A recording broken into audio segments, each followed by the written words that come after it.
All right, here we are for white's commons. Starting off is Blade Banish. This is 3 and a white for an instant.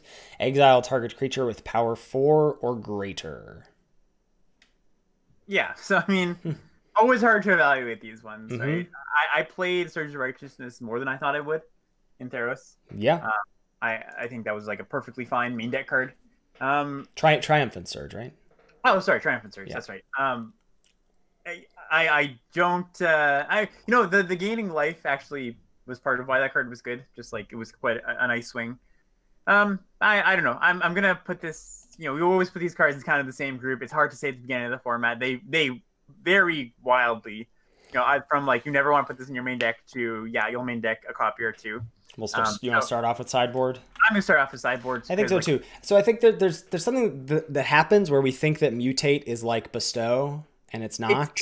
It's really not. So you're not adding stats when you are mutating stuff. So the fact that mutate exists doesn't matter with this. What matters is how many things. One, I guess, like buff when you mutate a little bit. Like there's some things that put counters on things, but I think we're just looking at raw stats when we're evaluating whether or not to main deck this card. And especially like each color, and I think maybe like black, red, and white, like the removal colors. I think they all have like 3-ish removal spells in common. Yeah, like a great one, a pretty good one, and then like a medium one. Mm-hmm. I don't think you're going to be playing this one all that often, right? Yeah. And this is like if you look at the tapper next to this one, like this is the 4th one, right? This isn't even in that 3. Yeah, I think so. Yeah. Well, speaking of, we got checkpoint officers. This is 1 and a white for a 1/2, 1 and a white tap target creature. It's an expensive tap ability. It is quite expensive. So when did we saw was the one from Amonkhet? That was 1. That was only 1. Maybe it was 2. Law Rune Enforcer was 1. I thought you're right. Fanbearer was 2. Fanbearer was 2. And like that looked expensive, and Fanbearer was pretty dang good. And that was a faster format, so like you had less mana to spend.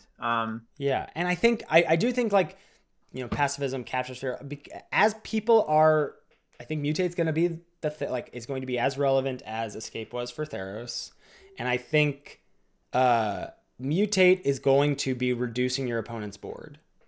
So like they're more often than not, I think, going to have a thing like just be like, I just got to take care of that one thing. Yeah, one of the things. Oh, go ahead. No, so I just think this yes, it looks like an expensive tap ability, but I still think this is a really good card. There's a lot of cards in the set that deal with one big thing.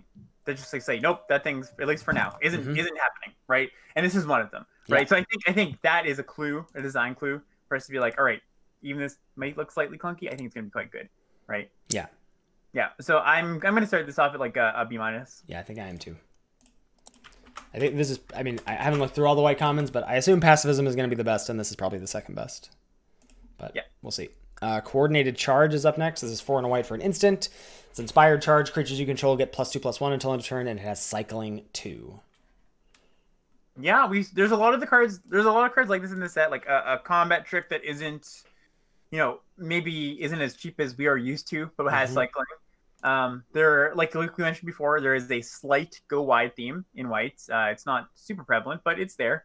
So, some formats inspired charge is a good card, and it's like, my white decks actively want this. Some formats, it's like I don't care for this card at all.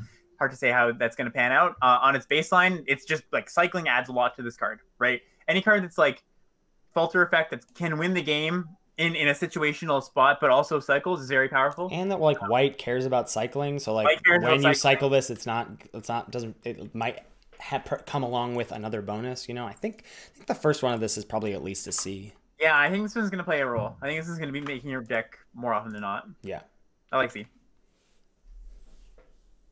All right. So we got Day Squad Marshal. So 4 mana for 3/3. When Day Squad Marshal enters the battlefield, create a 1/1 white human soldier creature. So it's a Ambassador Rogue. Yeah. Man, that looks good to me. Like it's a human. It makes another human. It helps with the go wide that white seems to want to do. 4/4/4/4. That's good. But also creating like just a random body to mutate onto is big game. Oh, it can't though. It's oh human. Damn it! I keep forgetting. I keep forgetting that you can't mutate onto humans. I know. I did that as I was going through the set as well. Okay.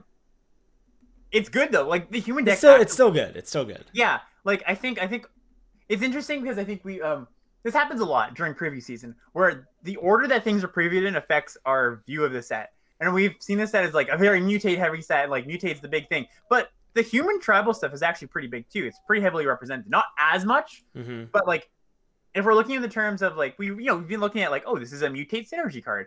We should also be looking at this as like, yes, this is a powerful human synergy card. Yes. Right? So I like this card a lot. I'm gonna give this I can see this being C+. Yeah, I'm fine to start off C+ here. Yeah, let's do that. All right, Divine Arrow is next. This is 1 and a white for an instant. It deals 4 damage to target attacking or blocking creature. Yeah, so we've seen this before.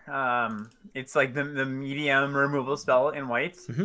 I actually think white doesn't look like none of the white color pairs look like purely aggressive. Like they have an aggressive bent to them, but they're not like the red-white decks in, say, Theros Beyond Death, where it's like you wanted every single one of your cards contributing to beating down. Like I think they're a bit more mid-rangey, right? I think this is the first card I've seen that makes me happy to block. That's This card is really good at going like, cool. Like your opponent's got their tricks or I'm gonna cycle and give this death touch or whatever, and you're just like, cool. Yeah. I think this is good. No, I think Divine Arrow, in Dominaria, this card wasn't the exact same. It was a different name. Gideon's whatever. Gideon's Arrow or whatever. Yeah. Like it was good in that format. It was less good in War. So this is another one of those cards that really varies from format to format. Hard to say. Has a range, but I like what you said, especially because people are doing stuff in combat, like with all these like cycling combat tricks. Yeah, let's do. Do you want C+ or C on this one?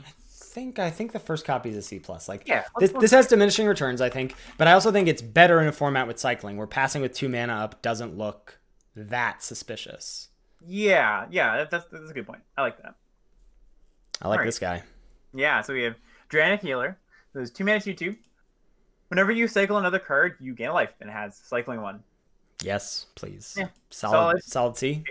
Solid C. It's an enabler. It's a payoff. Not a great payoff, but like it's a sneaky payoff, right? It's like one of those ones that like you're not like building your entire deck around it, but like if it's sitting there while you're doing your red-white lightning helix line stuff, like it starts to accrue value, right?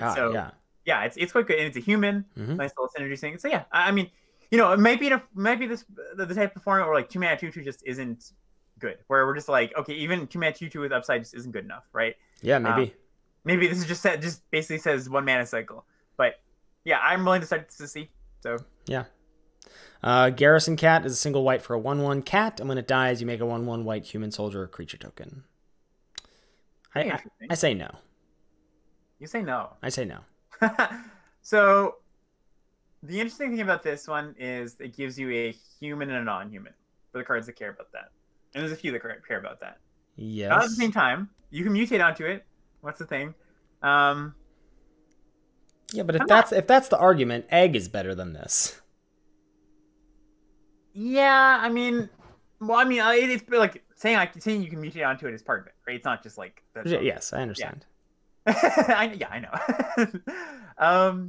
Yeah, I mean, but that is basically the only thing. Like, a 1 mana 1/1 is not good. A 1 mana 1/1 that dies into a 1/1 is not good. Like, so we're looking at types mattering and we're looking at mutate mattering.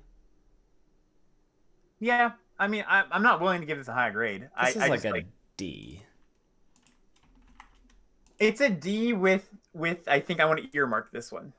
Okay, Alex. Fruit of Tizarus 2.0. Oh man, I know. Don't remind me. All right, we have Helicia Glider, or Helica Glider, I guess. 3 mana for a 2/2. Helica Glider enters the battlefield with your choice of a flying counter or a first strike counter.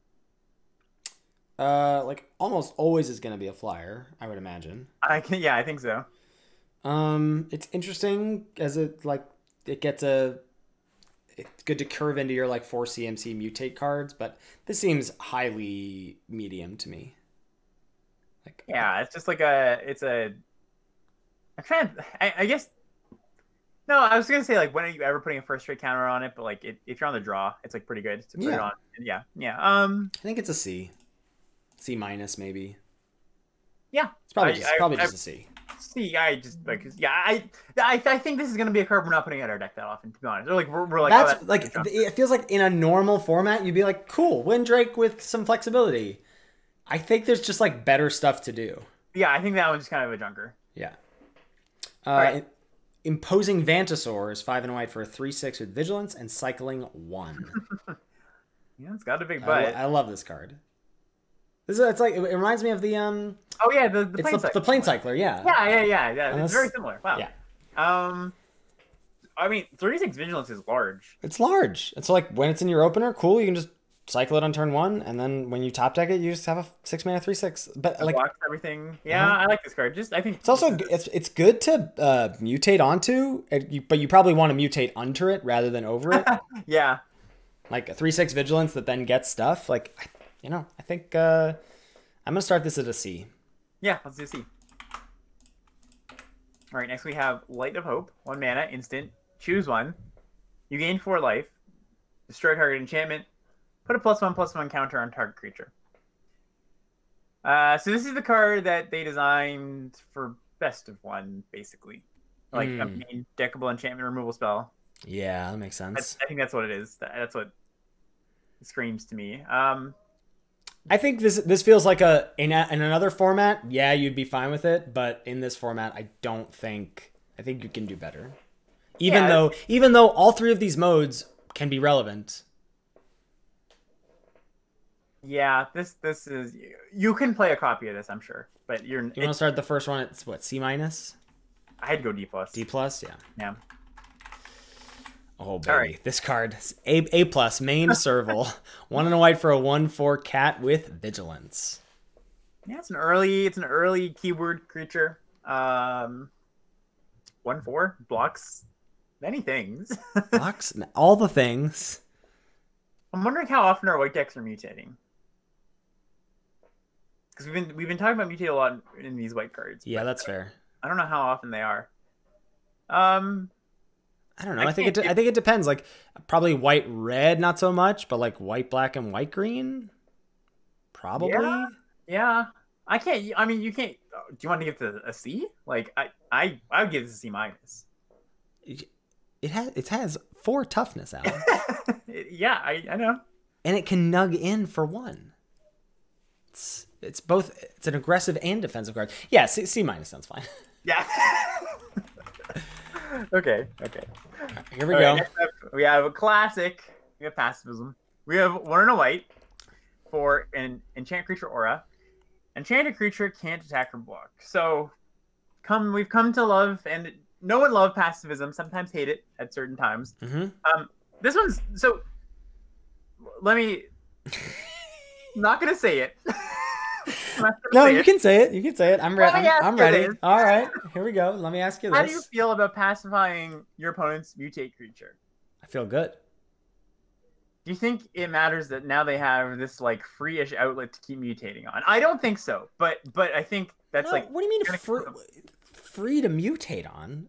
If like that's all, yes, right. They get to mutate onto something and get that effect. Yeah. So like that's not free. They're giving up a creature. Sure, yeah. Free was not the right term, for sure. So think about it like, it's kind of a stalled-ish out game, right? You're on turn 5. I don't know how often board stalls are going to happen this far, but let's just say that they are an occurrence that does happen at some amount of games. You pacify their biggish creature, and they have 3 mutate cards in their hand. Now they're like fairly free to go. Mutate on this, okay? Get 2 triggers. Next turn, mutate again, get 3 triggers, right? So they can start accruing value. And they don't have to risk it on their creature. They are accruing value and not affecting the board. I agree. Like, I'm not saying this is going to happen that often. I'm just saying, like, this is a game state that I don't think is going to be, like, we shouldn't discount it. Yeah, I agree. I still think pacifism is probably the best white common. Yeah, I don't think it's going to affect my grade all that much. I'm just thinking, like, that this is something to think about is all. Yeah. Yeah. So, what do we go, like, a B? B+? I'm going B. Yeah, let's do that. Yeah, like, look, everybody in chat's like, pacifism's still great, right? Like, no, by no means. No, but you're doing the important thing, which is like, let's try and think about this card in the context of what we expect the board states to be. I just want to think about the next step. right? Yeah. Because like I think almost everybody in this chat here, I'd assume like over half the people in this chat can look at a card and tell me a baseline grade and have some confidence in it, right? I don't think anybody's gonna disagree with baseline evaluations. How good a pacifism is, how good a 4-mana 4/4 is, right? Mm-hmm. I think the important thing in week 1 of the format is to get ahead of that and try to at least think about the next step. That's all I'm trying to get at. Why aren't they forcing you to sacrifice creatures producing 3/3 and all that stuff? You're talking about some uncommons here.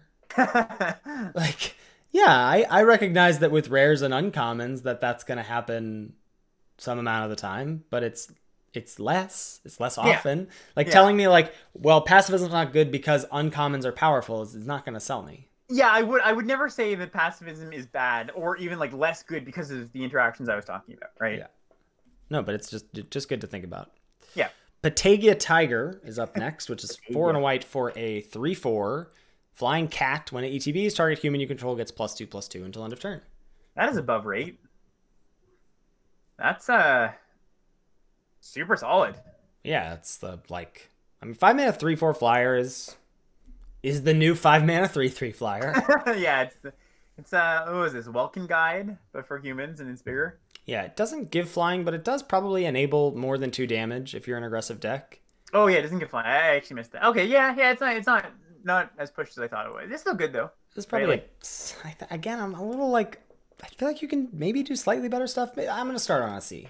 Yeah, that's totally fair. I don't think this is a C+ by any means. This is solid, right? It's also like so hard to judge this early in the set, like how good or like just like curve out white aggressive strategies. Like how often is that a thing that's gonna happen, or like that's just like this format is so over the head of that it doesn't matter, right? Like giving your creature +2/+2 just like might not matter that much, right? So I don't know. It's hard to say, but yeah, I'm fine with C. Yeah. All right, okay. Perimeter Sergeant, 3 mana for a 3/2. When Perimeter Sergeant attacks other humans you control, get +1/+0 until end of turn. Cool. That's cool. Yeah. Yeah. I wish it was a 3 mana 2/3. Yeah. That did I this. think so too. So here's the thing: this incentivizes blocks, right? This is certainly one of those cards that like you're like, well, I've got to block this thing, right? Mm-hmm. And that plays well with all like the cycling combat tricks we've seen. Mm-hmm. You can't. I don't think you can give this. This is certainly like, it's not a build around, but it's a synergy card. Yeah. I think if we're C? Yeah, synergy C. I'd even say synergy C+, right? I would say that like, now that we've seen all these white cards, I think you really do have to think about like, these are human cards, right? Like I think most of these human and cycling cards. That's what white's doing, right? So I don't know how much the mutate's gonna matter. Like we're talking about like these cats, right? I don't know how much mutate's matter for that, but yeah. Okay. Well, speaking of cats, we've got Savai Sabretooth, which is 1 and a white for a 3/1 cat. This seems like a card I'm never putting in my deck. I agree. Like, so for whatever reason, 2 mana 3/1 has been like slightly more playable in the past like 6 months than it was for 4 years or whatever. Yeah. I don't know. Like, especially in this set where like, there's no keywords. I don't know. This just seems, it's not a human. It's not a good mutate target because you just have better things to mutate on. You're just like, I think this is not the kind of thing you want to be mutating onto because it doesn't provide anything. It's done nothing entering the battlefield. You're never like taking its stats on. You'll get some. The upside of this is it's the same as any other random non-human 2-drop. It's just you get a slight mana advantage by like getting a cheap aura. You put your Vulpikeets that we'll see in a second on it, and like it makes a largish creature early. That's all. Yeah. I think this is like a D. Yeah, this is a D. All right. All right, we have Snare Tacticians. This is 2 and a white for a 2/3. Whenever you cycle a card, tap target creature and opponent controls. I wish. I'm a little nervous about white aggro. You think so? Tell me your thoughts. Speak to me. Well, I wish that it didn't require you to cycle. I just wish that white got a tapper creature that just was like, when it attacks, you tap a thing. Or, like the fact that you have to cycle. I just like there's too much stuff going on. There's like White wants. It's like, well, white can go wide, or white can cycle and have payoffs, or you could have cats and mutate. And I just feel like all of that adds up to a color that doesn't have like a strong identity. I think your deck, it's not going to be like 23 cards contributing to a human strategy for sure. I think it's going to be some. But don't you want that to be the case? Yeah, for sure. But I think it's going to be. I think it's okay to have somewhat of a hybrid strategy of like, you know, some humans and some cycling stuff. And like, they're not. I don't think they disagree with each other, right? Necessarily. I don't think I agree. I mean, yeah, maybe they don't disagree with each other. So where do you grade Snare Tactician? Seems the thing about Snare Tactician that is there a seance happening in your apartment? Yeah, it's flat upstairs. so I seance. I don't know. I can't. Yeah, it sounds like it, doesn't it? Yeah. So I think one of the things about this card is that you have to think about is you're getting rid of real cards when you're cycling, right? It's not like you're cycling a land, right? No, I guess not. Yeah. So like you're pitching a real spell. Yeah. Tap effect. It's scary. You always have to worry about it. It's I don't know. It's a human. I just feel like there's tension here that I don't like. I don't like the tension. I don't like the tension. I'm gonna give it. I think this is probably just like a synergy C. I'm gonna be optimistic about this. I think it's C+. It reads like a powerful card. I think. Just straight up C+. Yeah, no synergy C+. Like, but again, it's one of those synergy grades where you're gonna have cycling cards in your deck, right? Like, how much synergy do you need? But but I think to make Snare Tactician, I feel like for Snare Tactician to be the thing you want, and I guess the benefit of this is that it's at common and they stack well. Like, when you have two of these in play, you cycle a card, you're tapping two creatures. That's pretty cool. But I do think that if you're trying to do the Snare Tactician aggro deck, then you're going to need to move up cards with cycling in your pick order. What if yeah, so agree. If 2 mana, if like 3 mana 2/3 human is a very unacceptable card, I agree. Right?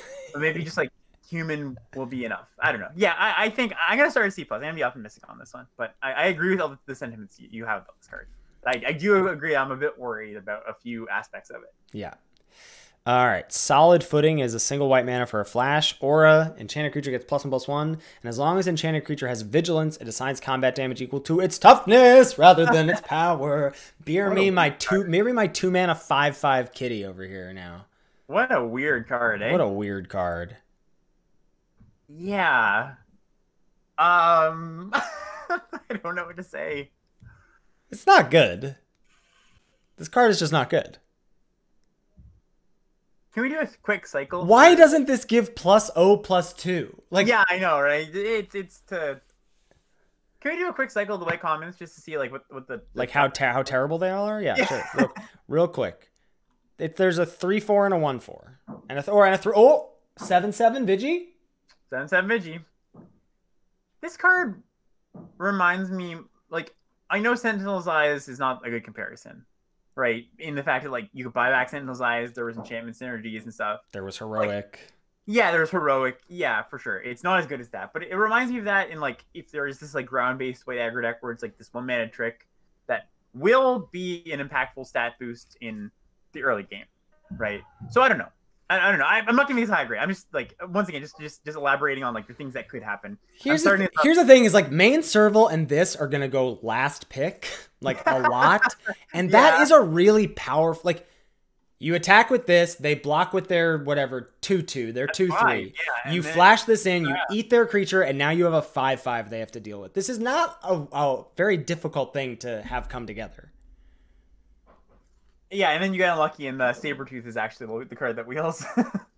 Yeah. I mean, you want to start this to like a C-? I want to give this is like I think I want to give this a synergy C-. Yeah, let's do it. I'm excited. This feels like maybe this is like one of the decks to break, or like to break early because no one's gonna be taking those cards. Yeah. So okay, I like it. I don't know. I don't know why I just want all the derpy cards to be good, but that's what I'm here. That's what I'm here for. I mean, me too, right? Yeah. I think it's just in our nature. Yeah. All right, we have Spontaneous Flight. It's a 3 mana instant. Target creature has +2/+2 until end of turn, but a flying counter on it. So it's a mighty leap, but the flying stays around. Okay. That's pretty good. I mean, is it like on the front end 3 mana for like a combat trick? That's not great, but yeah, but giving like flying to a otherwise non-flying creature that is like costed at 3 mana 3/3. That is quite good. You're right. Yeah. Okay. I think probably the first of these is a C minus. Yeah, it's hard. Like combat tricks are the worst to grade because right. Unless you're literally like, wow, this combat trick is amazing. You can't give like a solid grade to it. But like as far as you have to kind of evaluate them in the realm of combat tricks, right? And as far as combat tricks go, this was decent. I think there's other good like that's the tricky part. Like I think that's part of the puzzle that hasn't been talked about at all because we haven't seen the commons. Is that there's like this like wide swath of combat tricks in this set. Yes. It could be anything. It could be a boat, And the like when you cycle this do X. Yes, exactly. So like and this just like is a part of that biosphere or whatever, right? So it's like, yeah, we're gonna see how this plays out. On its baseline, it's cool that the flying counter sticks around because giving your 3 mana 3/3 flying for the rest of the game is quite powerful. Yeah. Vulpikeet is 3 and a white for a 2/3 fox bird. It's our only mutate card at common and white. It's a 2/3 flyer for 4, but when it mutates, which is for 2 and a white, you put a +1/+1 counter on it. What does the Vulpikeet say? I think it says that this is a good card. I think this is one of the better ones. Yeah. I think this is a C+. So yeah, I'm inclined to give this a C+. So just like attacking as a 3/4 flyer on 3, if you're just trying to get in there. Yeah. That's good. That's powerful. I think this smells like top 3 by common. So what are you on, like pacifism, tapper, and this? I think so. Yeah. I think that's this seems to me like one of the more powerful cards. Like it has the when this card mutates, put a counter on it. Like that's also good. Yeah, that's really good. It's really good. I mean, I don't see. I mean, the only other one in contention I can see is like the token maker. Right? We gave Day Squad Marshal and Divine Arrow C pluses as well. Yeah, let's give this a C+. And I like this in top 3. All right, let's get our uncommons on. I'll do it. Yes, Vulpikeet gets the +1/+1 when you mutate it for the first time. Okay, first up is Fight as 1. This is a single white for an instant. Choose one or both. Target human creature you control gets +1/+1 and gains indestructible until end of turn. And target non-human creature you control gets +1/+1 and gains indestructible until end of turn. Holy crap. This card's good. Yeah, I mean, this ranges from fine to blowout. So like, we were just talking about in the range of combat tricks. Yes. In the range of combat tricks, this is way up there, right? Yes. You can only give so high of a grade to a combat trick, but as far as combat tricks goes, wow, this one is good. I mean, so this is in OG Theros, and this is when Heroic actually existed, but like, there was it was like single red, 2 creatures get +1/+1 when first strike. Like when you have a single mana thing that affects 2 creatures in combat like this, it's impossible to play around. Yeah. And it's just a protection spell against removal spells. Like that's also great. Especially when you're gonna want to protect your mutate cards. Just don't block, people. Just don't block in this format and you'll be fine. Like with all the caveats of it's hard to rate a combat trick high, I'm gonna give this one a C+. Yeah, I think I'm on C+ as well. Like, this is better than Coordinated Assaults, right? Like the red 1 mana one you're talking about, I think. Well, without Heroic, yes. Sure, yeah. I don't know. This is quite good. All right. Do you like C+ on this one? I like C+ on this one, yeah. Okay, cool, yeah. We have Flourishing Fox. This is 1 mana. Ooh, this one. 1 mana, 1/1. Whenever you cycle another card, put a 1 counter on Flourishing Fox and it has cycling for 1. Oh, oof. Okay, so a lot of the caveats that we were talking about before where like you're cycling away real cards for this, but this is major threat of activation and it's a mutate target. Mm-hmm. And it's nice that we're like, it's good. It's like going to do its thing in your opening hand. And then when you top deck it, hopefully like you just cycle it away and trigger your other cycling matter stuff. It has counters on it, so it's good to mutate onto, and it's cheap. Mm-hmm. I just like, again, I'm just like, it seems like there's a lot of stuff that White's trying to do, and it's not doing any one thing very well. I mean, I don't know. Like, I think I think it's gonna be really beneficial to do the whole like sandblock layout a deck Yes. because like we were saying like, oh, it's like white's not doing anything particularly well. I think it's easy to cobble together 17 cycling cards and be like, oh well, that's a deck. Yeah. So I think we have seen a wide swath of things that white is doing. I don't think it's like the nice thing is it's not, they're like I said, they're not fighting each other. It's not like the defensive cards and the aggressive cards, right? It's not like that kind of tension. No, they're all mostly aggressive.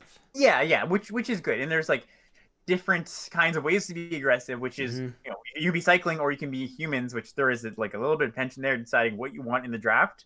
But yeah, I mean, with this card, like I want to give this one a B-. I think this is very, very good. I think I would like to start there as well. Yeah. Super powerful. Yeah. All right, we have Huntmaster Liger next, which is 4 mana for a 3/4. It is mutate for 3 mana. When this creature mutates, other creatures you control get +X/+X until end of turn, where X is the number of times this creature has mutated. Huh. So that there's an issue here. I'm just gonna point out because now this is my third time thinking about humans mutating, and I can't. That the go wide deck is humans. Yes. So this is a little tough to imagine mutating multiple times. Mm-hmm. Yeah, that's interesting, especially because white doesn't mutate that much. Yeah. So do you know if, like, say you mutate onto another mutate creature, that still just counts as one time mutating, correct? No, because it's now this creature, right? So like, if you mutate onto something that's mutated once, so that means you have a stack of 3 creatures. Mm-hmm. You will have, that counts as a second time mutating. No. But I'm saying, like, say you have a mutate card, this goes on top. Does that count as mutating twice, even though it's just those 2 creatures? Oh no, I don't think so. Okay. It's not It's not like that's one instance of mutation. Yeah, that's what I say. Yeah. I think this card is pretty medium. Yeah, I know. I think it's pretty medium too. I think it's okay. I don't think it's like, I'm gonna go C- on this guy. Okay, I'm gonna hold strong at C. I think this card is. I think like a bold 1 gradation higher. I know they call me a brave man. Got medals. So yeah, I don't know. I think I could even go as high as C+ now that you've goaded me into it. Oh great! I want to put that. I'm gonna put that in ink here. Yeah. I think just like as a baseline, this card is fine. So yeah, I'm gonna go C+, but I could see it being C- as well. Yeah. Yeah, that's a good point. Saying other creatures is annoying. Exactly. I think this is now the second one. We saw the Boros one as well at Uncommon. This is the second mutate thing that cares about going wide, which again, I mean, keep using this word tension. Mm-hmm. How are you going wide when you're mutating? You're actively reducing your board, plus it doesn't get the benefit even though it has haste as a mutate thing. Yep. I don't know, Mr. C+. We'll see. Yeah, we'll see. I might be eating my words on this one. Okay, so next one here is Keensight Mentor. Sailor of Mean stats. Yeah. For a 1/4. When Keensight Mentor enters the battlefield, put a vigilance counter on target non-human creature you control. 2 mana, tap, put a +1/+1 counter on each creature you control with vigilance. Each creature, wow. I actually didn't read that before. So this is there's a whole cycle of these. Yeah, the whole cycle for each keyword and each color. Yeah, so again, it's asking us to play. We see, asking us to play with a mix of humans, non-humans, which is doable for sure. Wow, is that powerful? You can build around it.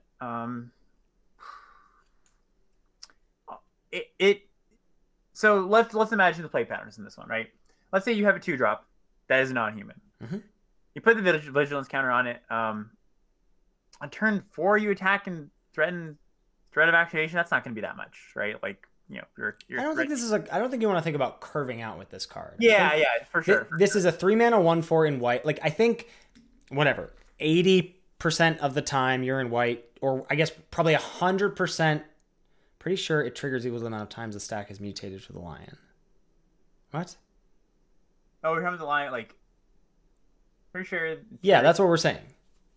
Alex is just trying to figure out if, like, the creature you're mutating onto has mutate, does that count as 1 or 2? And it counts as 1 mutation, but both mutate things trigger. Yeah, yeah. Okay, so I think whatever. When white is your base color, I think this is gonna be like kind of like Theros, where like your aggro, your good white decks were aggressive and they were base white. Mm-hmm. Then I think some of the time there feels like maybe 20% of these white cards are on the defensive end of the spectrum. Or like this is probably, if you're, you know, green, blue, splashing white, if you're like Bant or something, this is a pretty good card, a 3-mana 1/4 that then has upside and like late game mana sink stuff. I think that's where this card goes. Yeah, the more I look at this card, the more I think it's like a little bit clunkier than like I think it's good, but it's like I'm gonna give this like a C. Like it's good, it does stuff, it's cool. Yeah, I'm fine with a C. But it's like it's a little bit clunky to like you're never like using it over and over again. Mm-hmm. I mean, late game mana sink, but yeah, and you know white decks especially want that. But yeah, C's. Hello, Deary. Majestic Auricorn. 4 and a white for a 4/4 vigilance. As mutate 3 and a white. When it mutates, you gain 4. All right. That's. I think there's a defensive white deck here.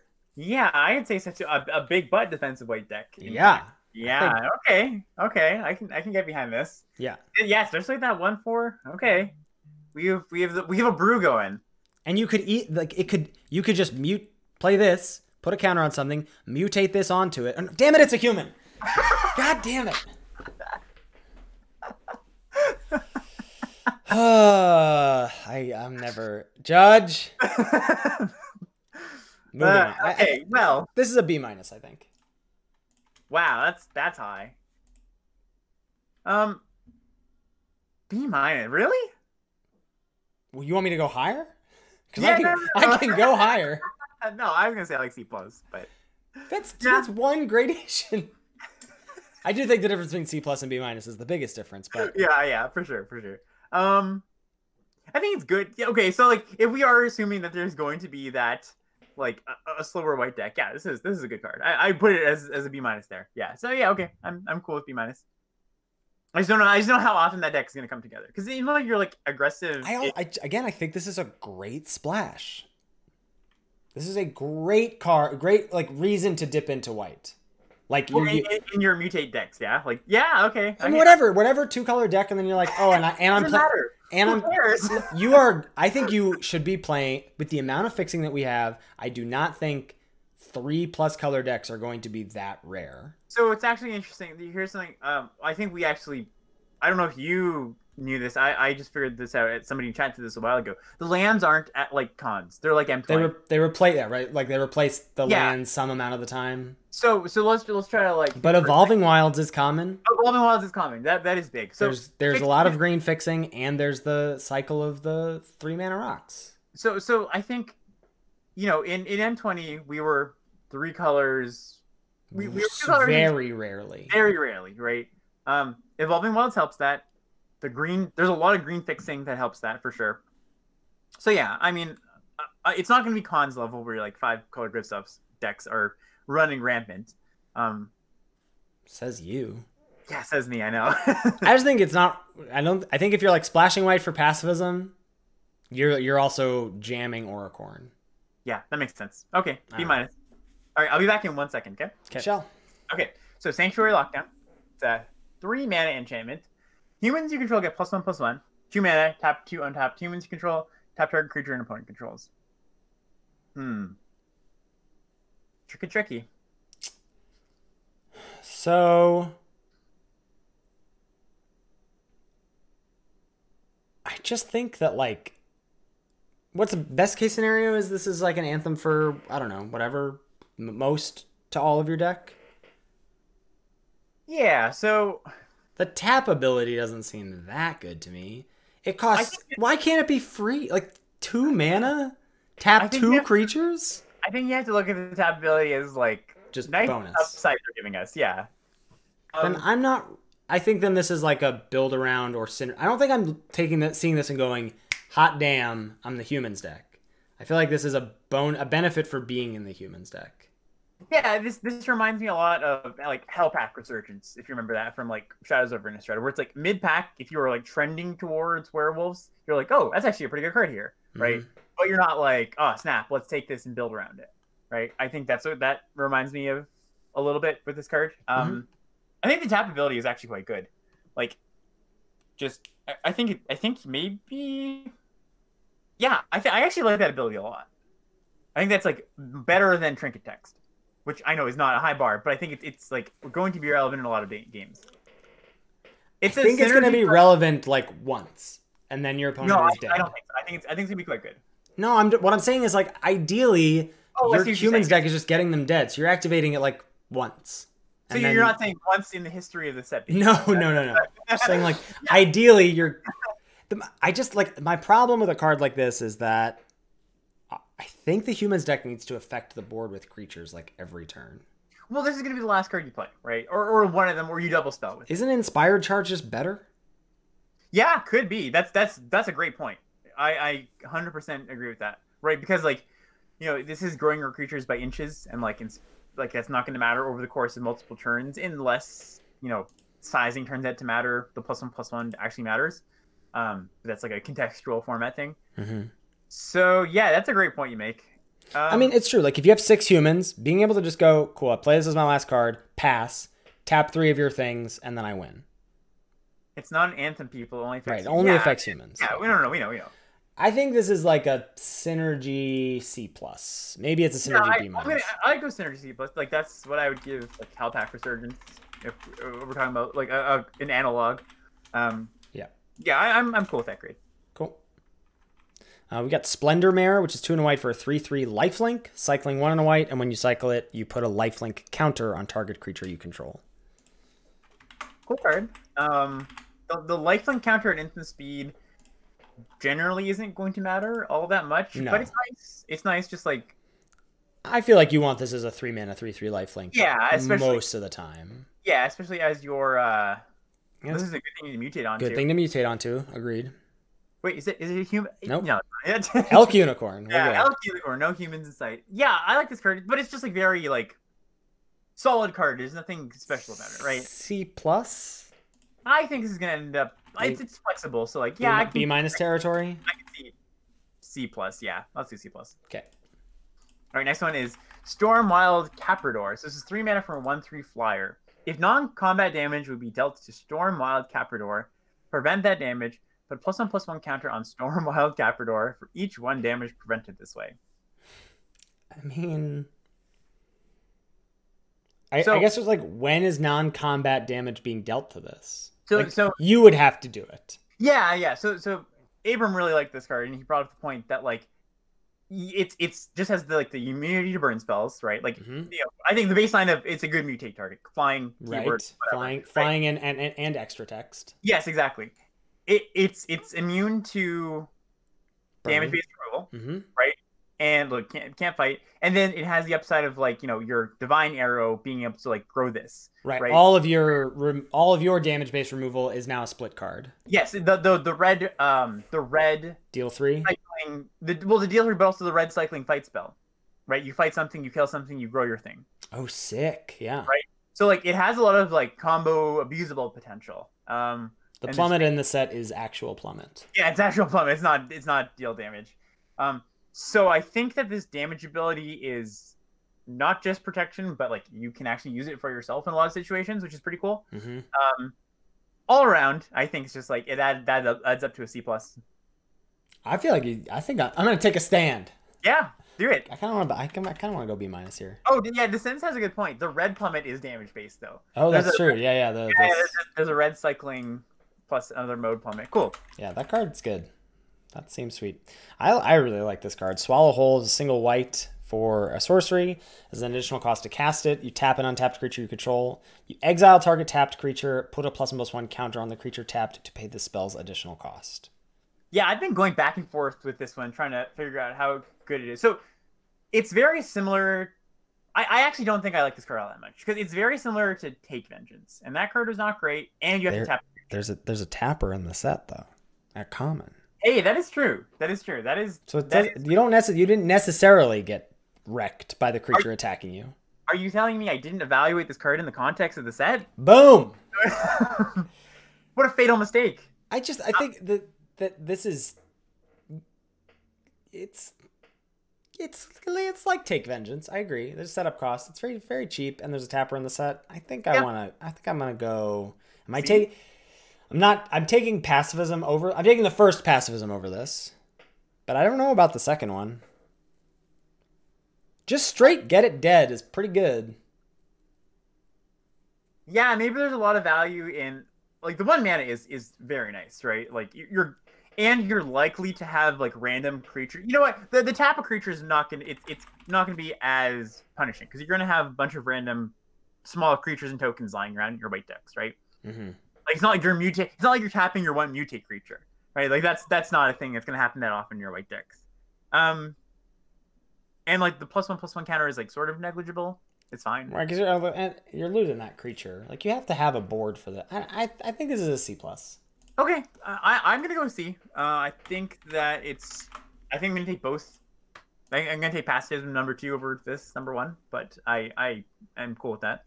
Okay. And you know what? You're right. Getting it off the table is big. So yeah. Okay. I'm gonna stay with C, but. Okay. All right. Next we have Valiant Rescuer. 2 mana for a 3/1. Human. Whenever you cycle another card for the first time each turn, create a 1/1 white human soldier creature token, and it has cycling to itself. Cool. Yeah, this is a sweet card. It's powerful. This reminds me of it's like what was the exert creature from Mom and Cat that kept putting Steward of Solidarity, yeah. Solidarity, yeah. First time each turn, so you can't go buck wild, but again, the whole like my turn, your turn, my turn, your turn.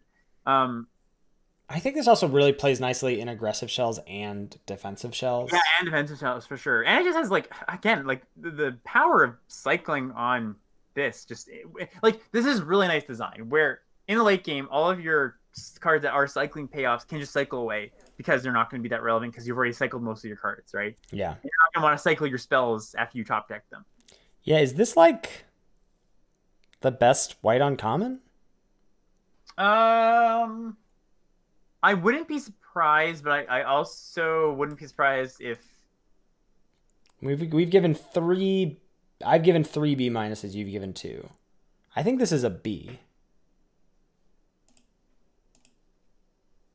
Yeah, I'm willing to go that high. But like here's the thing. I guess here's just like one of the questions going in. Just like how often are we really cycling in these white decks? Like that's one of the things. Like when you're going all in, you have these cycling payoffs. You're gonna want to cycle a decent amount because you're getting so much velocity. Mm-hmm. I don't know how often it's gonna happen in like the decks with 5 cycling cards and like 1 payoff or 2 payoffs, right? Like this is gonna range pretty widely how good it's gonna be, right? So yeah. It's not just like anywhere close to like Mythic Uncommon level because it's not always gonna be great. And it's just going to be but the floor being it replaces itself for a 2 mana 3/1 is also like it's good. I'm not gonna talk this card down at all. I agree. It's like a B- or B. Let's go with B. Let's be. I'm gonna go B. I think this looks. I mean, I could see the Auricorn edging it out, but I think this is the best white uncommon we've got. Right. Will of the All Hunter is the last one here. 1 and a white for an instant. Target creature gets +2/+2 until end of turn. If it's blocking, instead put 2 +1/+1 counters on it. Hello, blocking, and it has cycling too.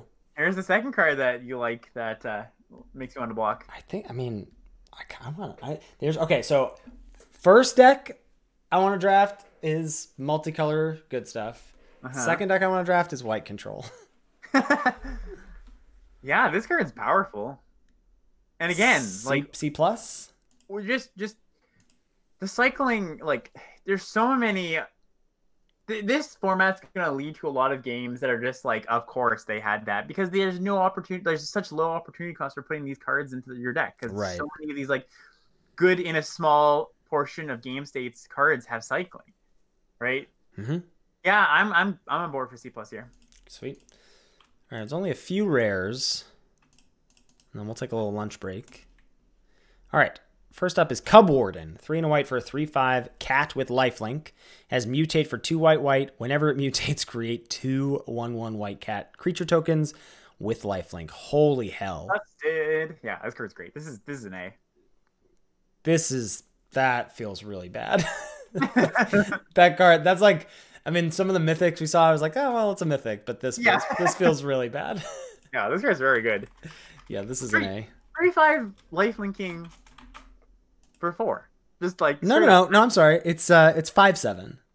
It's Yeah, 5/7 worth of stats. No, you're not thinking big enough. It's a 7. It's a 6/6, right? And it's a 3/5 with haste. Yeah. This is nuts. This is great. Yeah. Jesus. Cool. All right. So we have Drith Magistrate, 2 mana, 1/3. Your opponents can't cast spells from anywhere other than their hands. All right. No. This is not good, right? This is like a D minus. If you want a 2 mana 1/3, great. I mean, it sounds like you might. Me? Yeah. It doesn't have vigilance and it's a human, so I'm out. But, all right. Yeah, it sounds like you might. Look, just relax, okay? Lava Brink Venturer is 2 and a white for a 3/3 human soldier. When it enters the battlefield, choose odd or even. And it lets you know about math. 0 is even. Lava Brink Venturer has protection from each converted mana cost of the chosen value. So, there was a lot of talk about this one in the Discord. I think it's worse than it looks. Like, it looks like True Name Nemesis, where it's just like, wow, this card is busted. I think that, like, it is exactly half as good as True Name Nemesis. It is half as good as True Name Nemesis, right. I think that, like, there's going to be... It's kind of like the Hackdos thing, where it's like, there's going to be something that will be able to deal with it. And it's just a 3 mana 3/3. Now, this is better than Hackdos because he doesn't have to attack. That's right. Right? It's kind of like Nessium Board, where you have the agency, right?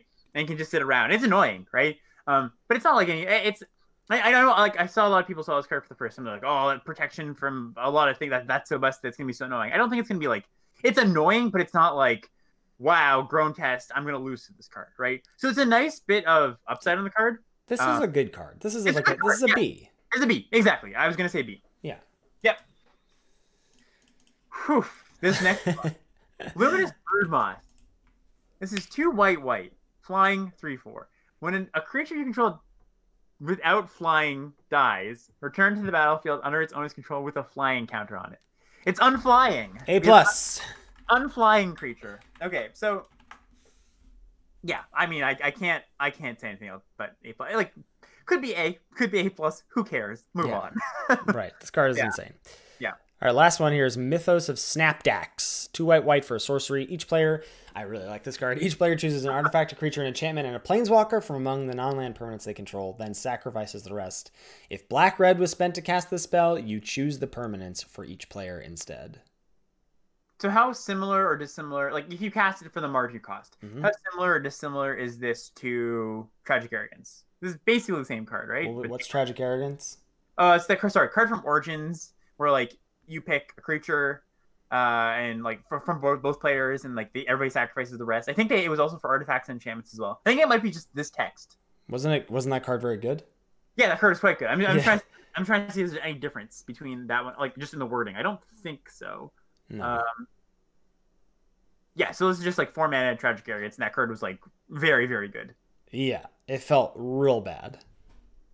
Yes, it's Cataclysm, but if it's Mardu, your opponent's just done. Yeah, so this is an A, right? I think so. Yeah, this is an A. The white, look, you're never like this card is bad if you're casting it. Right, assuming you're paying Mardu. Assuming you're playing black, red, white. This is a Mardu card. It's an A. Yep. Yes. All right, that's gonna do it for white.